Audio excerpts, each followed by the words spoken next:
பறவைகளின் கதை. ஒருமுறை அடர்ந்த காடுகளில் இருந்த பெரிய மரத்தில் பல பறவைகள் வாழ்ந்தன. அவற்றில் ஒரு குறுக்கிளி மற்ற பறவைகளுக்கு மிகவும் புத்திசாலியாக இருந்தது. அது எப்போதும் எதிர்காலத்தை பற்றி பாராட்டிக் கொண்டு பேசும். ஒரு நாள் அந்த கிளி மற்ற பறவைகளிடம் கூறியது, நாம் எல்லோருக்கும் உணவையும் பாதுகாப்பையும் தந்து வரும் இந்த மரத்தை நன்றாக பாதுகாக்க வேண்டும். ஆனால் நமது மரத்திற்கு அருகில் ஒரு குத்தகைதாரர் எப்போதும் மரங்களை வெட்டுவதை காண்கிறேன். அவர் நம்மை ஆபத்தில் ஆழ்த்தலாம். மற்ற பறவைகள் இதை கேட்டு சிரித்தன. அவை கூறின, நாம் இங்கு பல ஆண்டுகளாக வாழ்கிறோம். எதுவும் நடைபெறவில்லை. அப்படி எதுவும் நடக்காது. கிளி சொன்னதை கேட்காமல் பறவைகள் இயல்பாகவே வாழ்ந்தன. ஒரு நாள் அந்த குத்தகைதாரர் மரத்தை வெட்டத் தொடங்கினார்.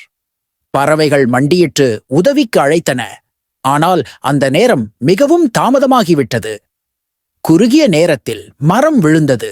மேலும் பறவைகள் தங்கள் கூடு மற்றும் வாழ்க்கையை இழந்தன. ஆனால் புத்திசாலி கிளி முன்கூட்டியே மற்ற மரத்தில் தன் புதிய கூடை கட்டி பாதுகாப்பாக இருந்தது.